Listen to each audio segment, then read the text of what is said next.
Viewmasters, it's the podcast that we do. Viewmasters, talk about movies that we view. Viewmasters, my friend Eric and me, Joe.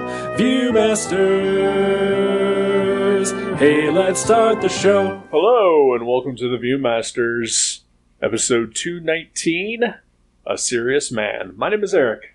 My name is Joe. Hello, Joe. Hello, Eric. How's it going? Oh, fine.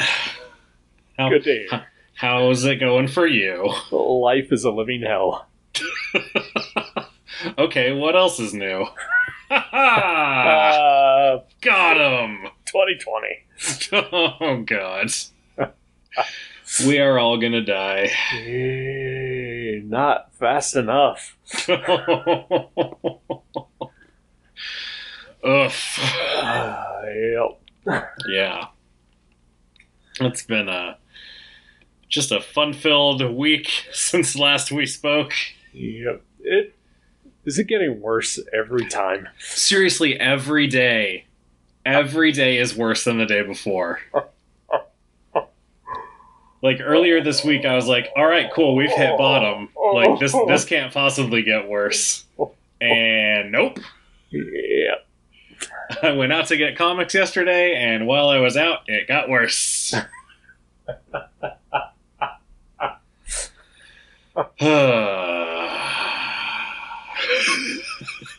I feel like also I can't unplug. Right. Like, I have to see it all, which is not healthy. Yeah. No, it's not. At all. Yeah. I mean, back when we only had the pandemic to worry about, back in those colorful... Oh, God. How I miss those days.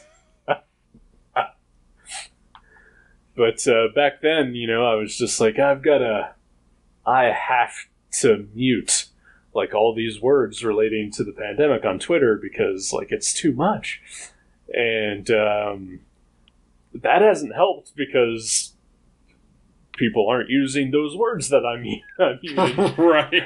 And then everything else is terrible too. So yeah. So what do you mute? I don't know. I think you mute your Twitter account and just leave. I think so. I bailed on Facebook finally, at least as much as I can anyway. Right. But I had curated my Facebook to the point where I really only saw like 4 people post anything ever.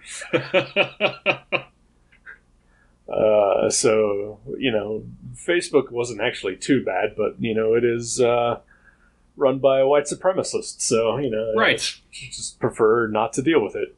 It's pretty great over there. Yeah, and I don't want them stealing my identity anymore, or selling my identity. Right. Such as it is. But yeah, with Twitter, like, I also feel like I had curated that pretty well. Like I mostly just follow comic book people. Mm-hmm. And, I was like, what? Twitter is for jokes and comic book art and the occasional cat. But now that is rarely what comes through on my Twitter feed anymore.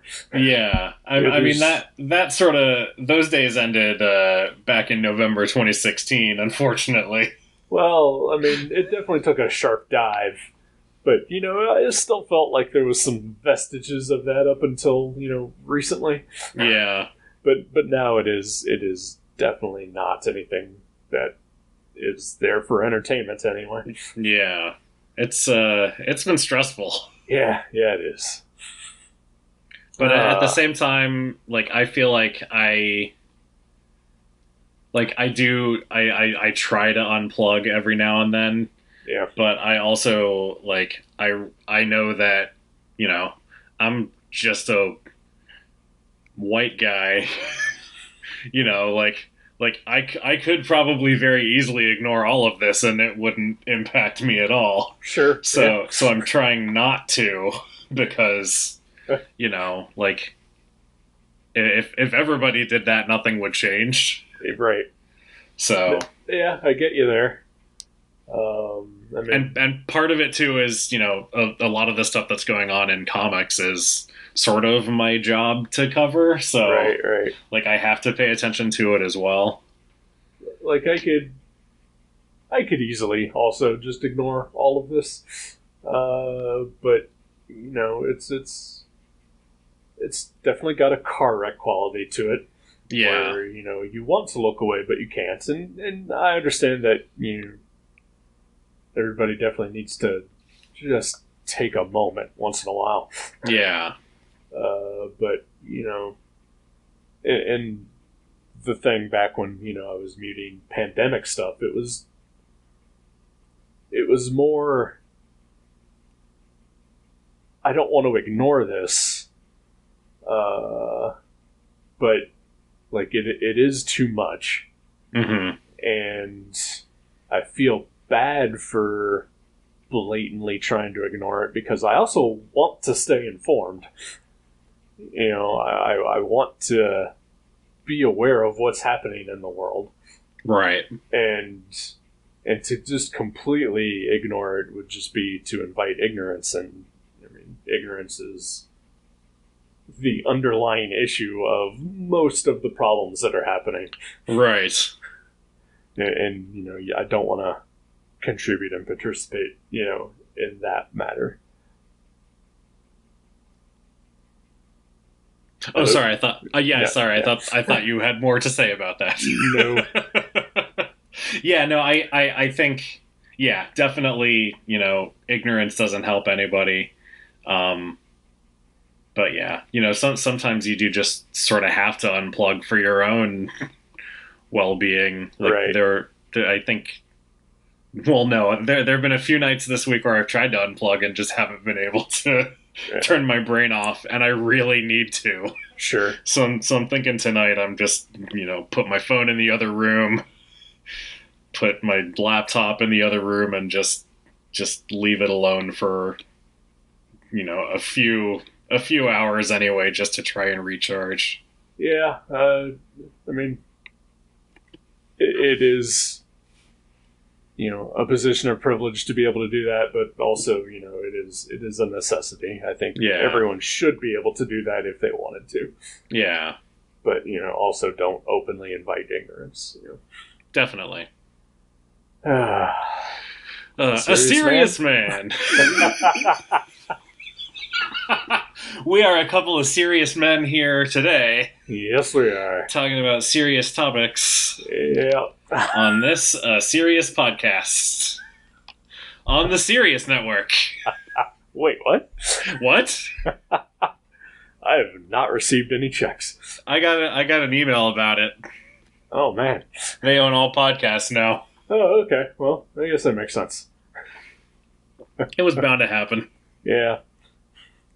I mean, I was eventually hoping for Earwolf, but whatever. Yeah. Yeah. Earwolf is the dream. Maybe eventually. Oh. So, this movie. Yeah. Yeah. I don't know what it was about. It's about a guy. Is he serious? He's, he tries to be a serious man. Okay. And, his life falls apart. Yeah, it does. And then sort of comes back together? Maybe. Ish. The end. Well, I mean, you're not wrong. Hilarity ensues. Yeah.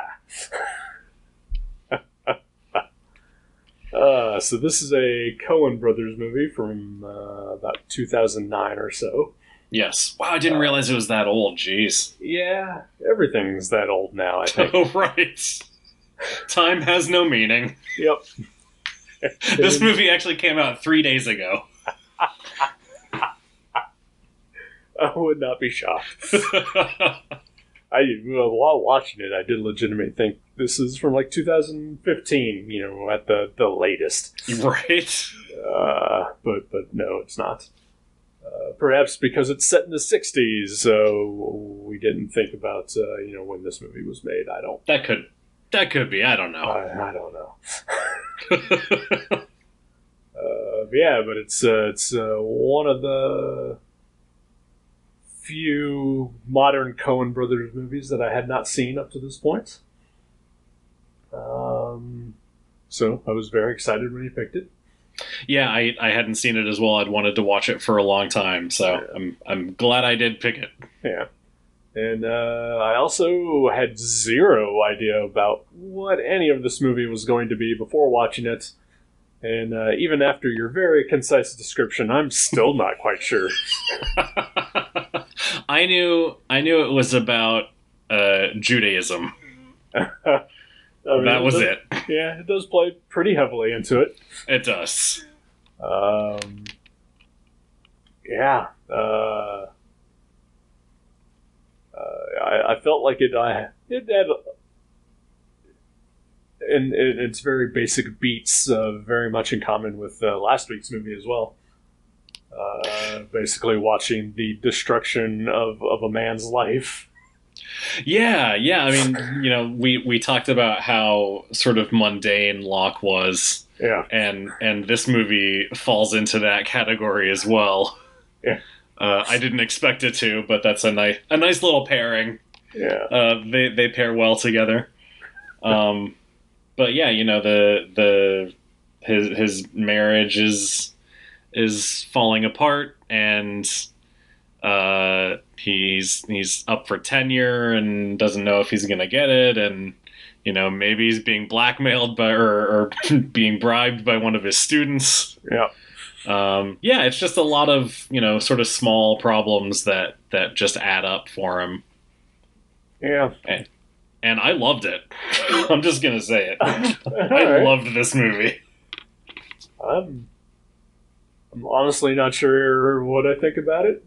Like, I can definitely tell you it's not a bad movie. Yeah. But my sort of just continuous curiosity throughout the entire runtime of what in the hell is happening and where is this going, in addition to just some really highly anxious parts. Yeah.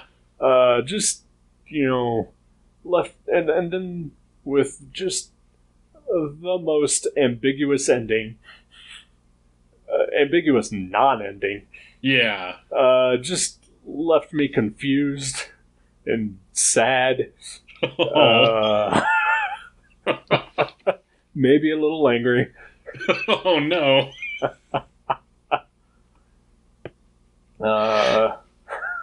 Yeah, I mean, I see all of the things that you're saying.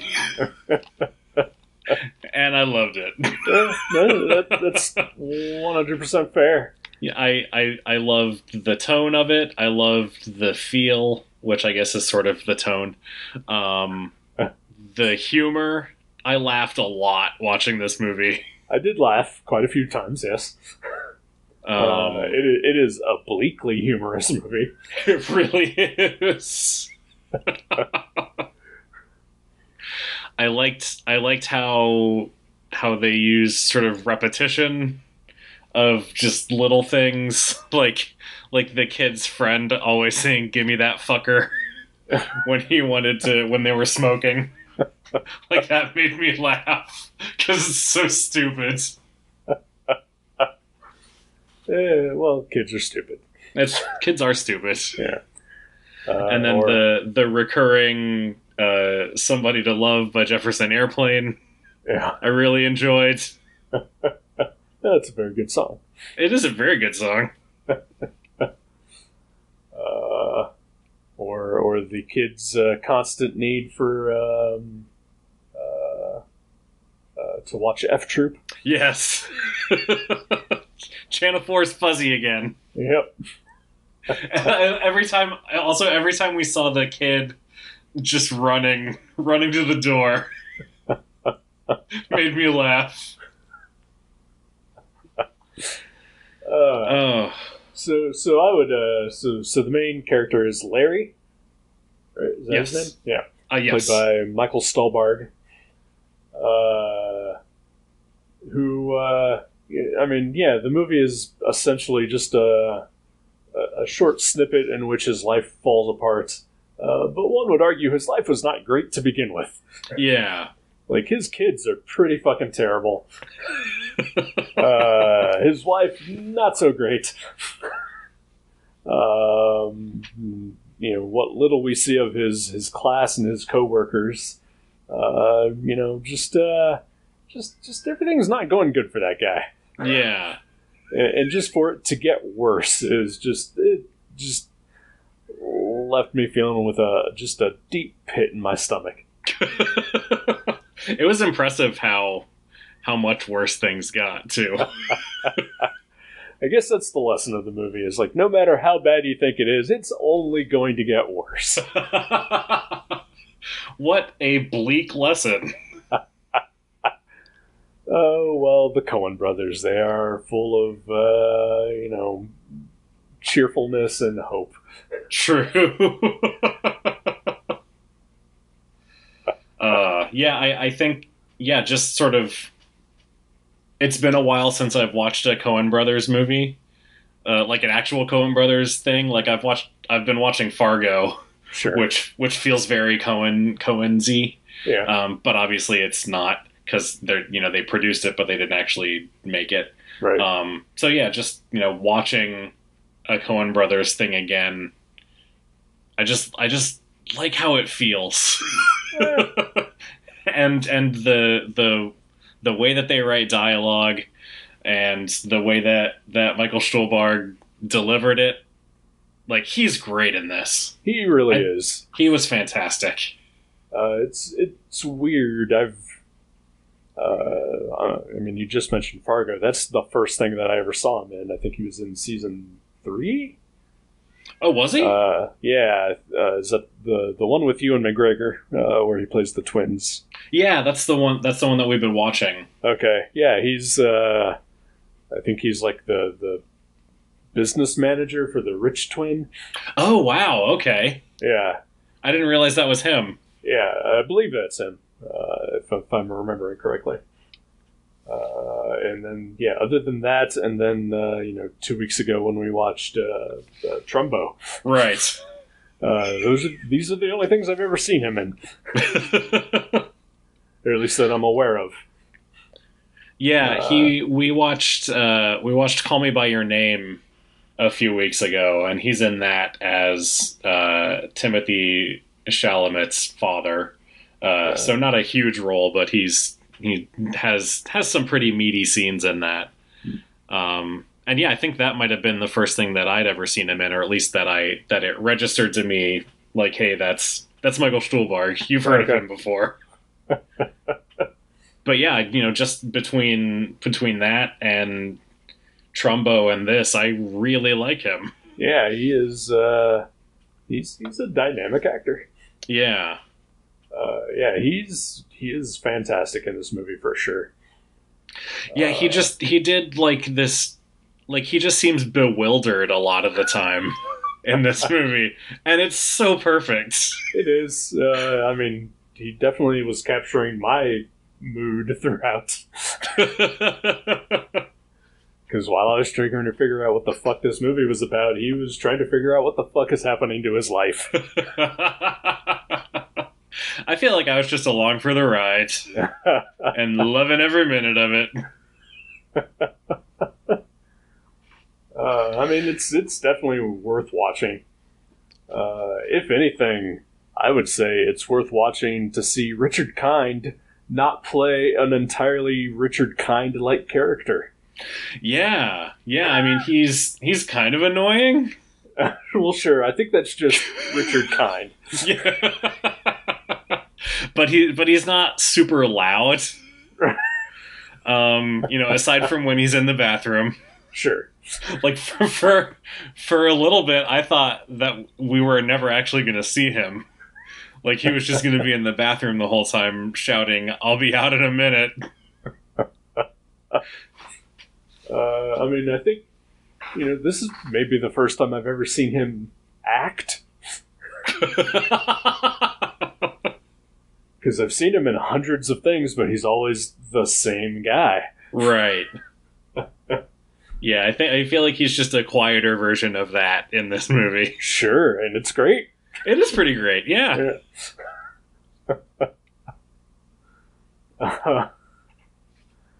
Oh boy.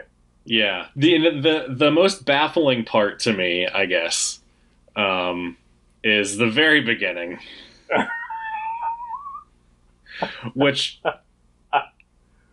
is some sort of a flashback, or I guess, I don't know. So as I tend to when we watch movies, I look on the Wikipedia and whatnot. I'm glad you did, because I didn't have a chance to for this movie. Right. So tell me what you've learned. So what I learned is that Coens basically felt like they needed to open the movie with some sort of Jewish folk tale, but they didn't know what, and they couldn't find a good one, so they just made it up. And it also has nothing to do with the rest of the movie. Oh my god! It is 100% unrelated. Well, it's a great short film. Sure. I think that may have possibly been something else that affected me throughout the movie, was just me trying to find the connection between the first 10 minutes and the rest of this movie. Yeah, I did at several points during the movie ask myself, so which of these is the Dybbuk? Like, is one of these characters a spirit that's haunting him? For a minute, I thought maybe it was Richard Kind. Yeah. See, I thought that it was going to be, is it Sal? Cy Abelman? There you go. Yeah. I thought for a minute that it was going to be him. But that was just a dream, so never mind. There are like 3 or 4 nightmare sequences in this in the movie as well. Yeah. Which one of them really got me. Me too. Yeah. I'm assuming it's the one I'm thinking of as well. The canoe scene? Yes. Yes. That was shocking. Like, I feel like they had already set it up for, because there's sort of 3 little sections for each of the rabbis that he tries to visit, right, to get advice on what to do, and the first 2 sections had all ended with someone dying. So, like, when that one went the way that it did, when that dream sequence went the way that it did, I totally bought it. Yeah, me too. And also, because it's a Coen Brothers movie. Right. Yeah. And the neighbors totally struck me as, white supremacists, Nazis. So, that didn't surprise me at all either. Yep.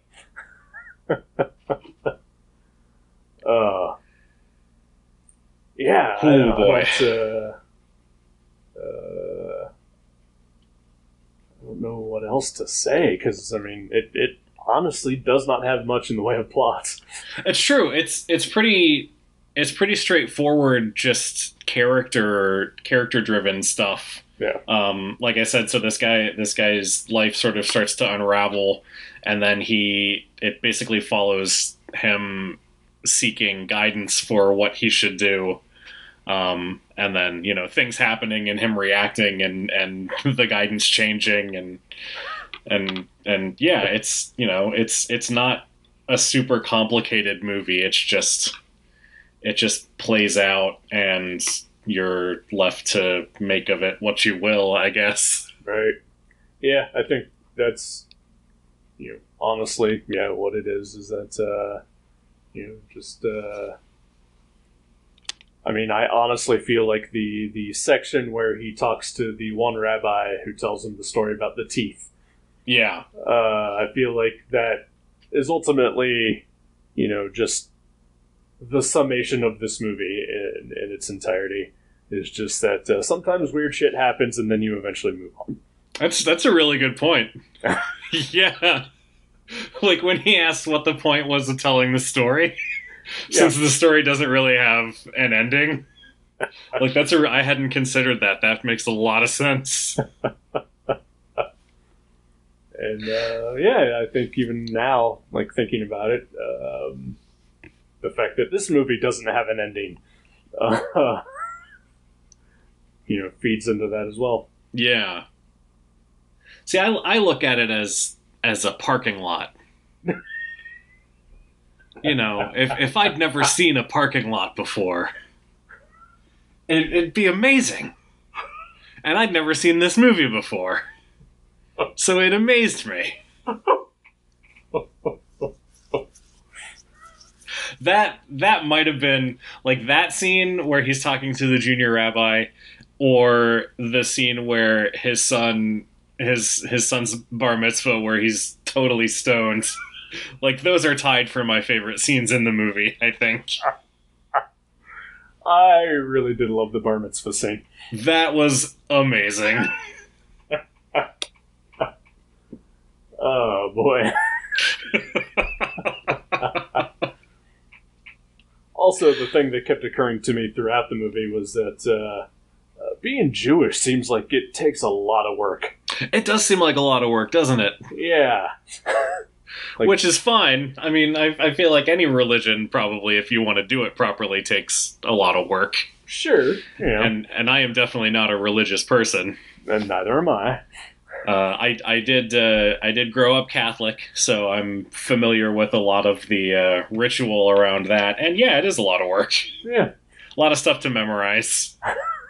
I was really good at it in grade school because I love to learn. You're such a nerd. I know. You're a Catholic nerd. You know what? I was. I stand by it. All right. I'm not here to judge. I have never been religious. My parents were, I believe both of them were probably raised Catholic. But I remember my dad telling me that he basically stopped deciding to be religious when his mother told him to not be friends with a Jewish person. Oh, wow. Yeah. That's awful. Yeah. And, I'd never really thought about my grandmother in that kind of way, so that was a little bit of a shock to hear. Yeah, I bet. Jeez. Yeah. And then basically, the Schonborn family, we like to sleep in on Sundays. Yeah.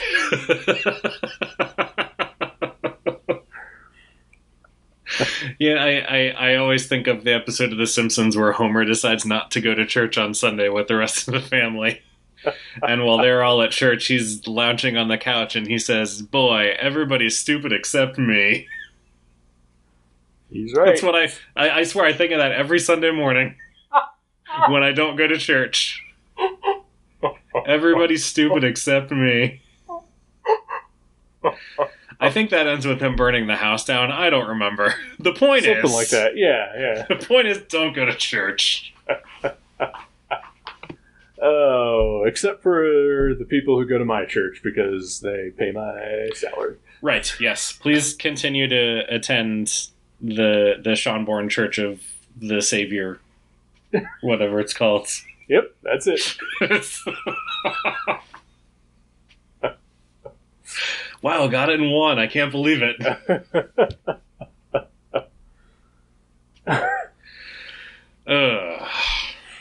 So yeah. Yeah.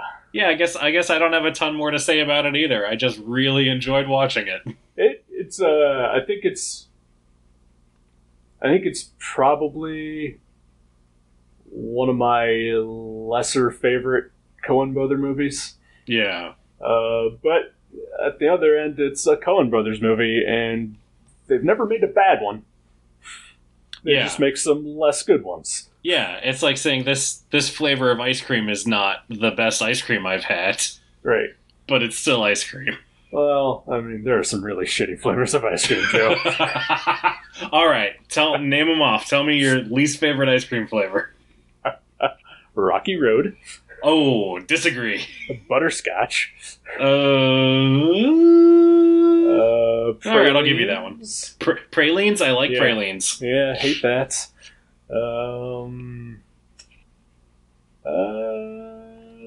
You know what? I honestly don't care for chocolate that much. Wow. All right. But I am also willing to admit that's just entirely on me. I don't care for chocolate. I'm glad that you'll take that responsibility on. Yeah. I will 100% cop to that. That is just my psychological makeup that makes me dislike chocolate. You and Jason. Jason doesn't like chocolate either, does he? If I remember right. I feel like we've talked about that before. He and I have, I mean. All right. I mean, I feel like I've seen him eat chocolate before. I feel like I've seen him eat it too, but I know I feel like he's told me it's not his favorite thing. Yeah. I mean, I'll eat some chocolate, but it's not my favorite thing. Given other options, I would probably take the other options. All right. Unless it was butterscotch or pralines. Or Rocky Road. Or Rocky Road, which is basically chocolate. It is basically chocolate with marshmallows and other stuff in it. Yeah. Oh, it's so good. You know what? I'm going to go ahead and admit this as well.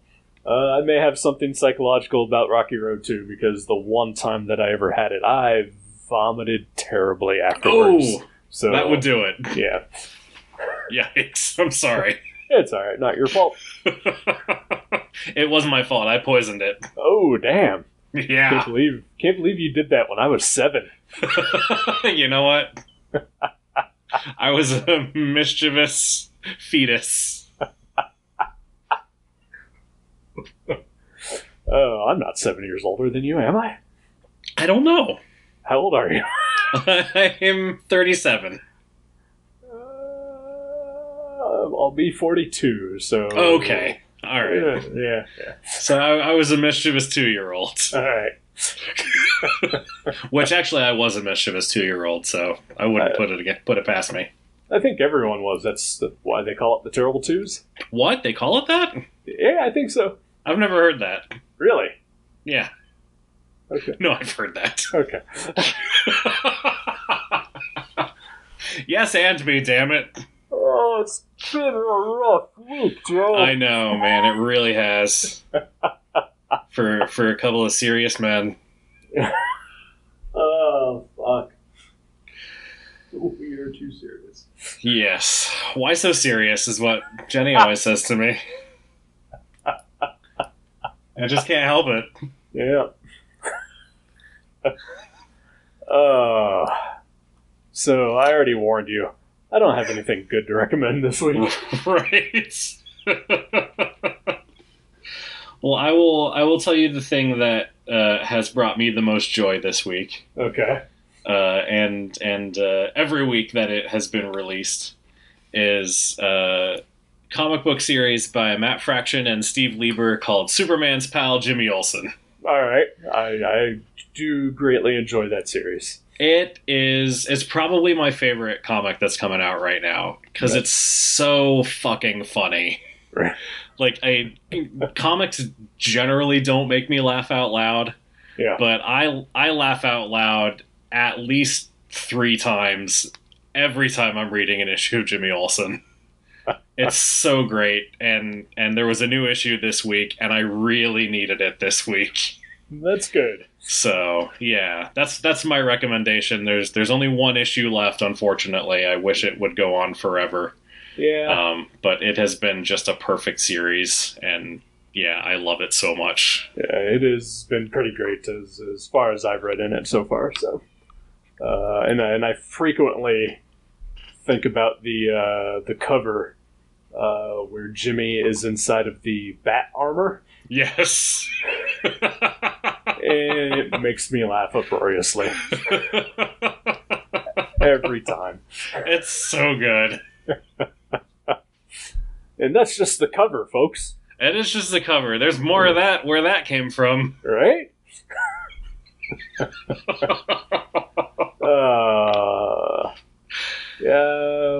Yeah. I'm trying to. So that's my good thing for the week. You know what? I've watched all of the original series of Star Trek in the last month or so. Nice. And it generally turns out that I've enjoyed it. And when that ended, I thought to myself, should I watch like Next Generation or any of the other shows? And I decided no. But I am going back and watching the movies. Nice. I've seen most of them at least once. But I had never seen the first two of the originals. Oh, wow. And I watched both of those recently. And I really enjoyed those. Nice. So, and you know me, I'm not a huge sci-fi or space nerd, so, yeah, I really enjoyed the original two Star Trek movies. That's awesome. Yeah. Yeah, I watched all of the original series a few years ago, and, like, I didn't love it, but I really enjoyed it. Yeah, that's generally how I felt. It made me, like, it just has that sort of 60s, somewhat low-budget feel that the Batman TV series had, because they were on around the same time. Right. So, like, it gave me that vibe that I really enjoyed. And then, yeah, I've watched... I forget if I've watched 2 or 3 of the movies since then. I may have started The Search for Spock and then not finished it. I think that's the one that I've seen the most. Oh, yeah? Okay. Just because... do you remember... I don't know, maybe you're too young for this, but there used to be a video playback system that was basically like a giant floppy disk. I feel like I've seen those. Like they're like it's like the size of a record. Yeah. And yeah, I've seen those at. I feel like GameSwap has some of those. I feel like they did too. Yeah. But yeah, some neighbors of mine had Star Trek 3 on one of those, and so I've seen that the most in that format, most likely. That's amazing. How weirdly specific. Yep. Super specific. Yep. So yeah, I guess I should pick a movie. Yeah, probably. If you want to keep doing this. Yeah. I mean, it's a nice reprieve. I agree. For us anyway. I don't care if it is for the listeners. Yeah, fuck them. Leave us a review. Not on Facebook anymore, fuckers.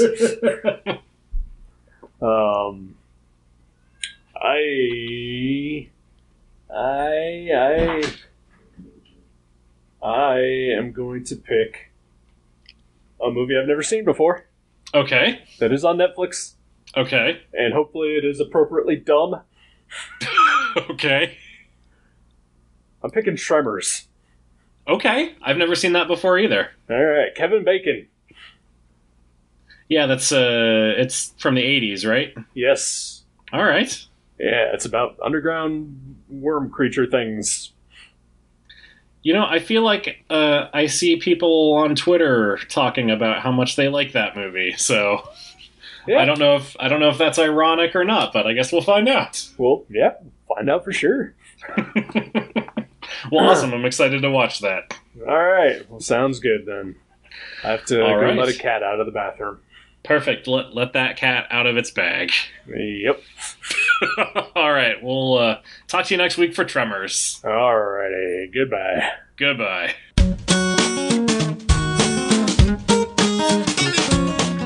Thank you for listening to The Viewmasters. You can subscribe to the show directly at view.guttertrash.net or at iTunes and leave us a review. Visit view.guttertrash.net for email information and links to Facebook and Twitter. We'll see you next time on The Viewmasters.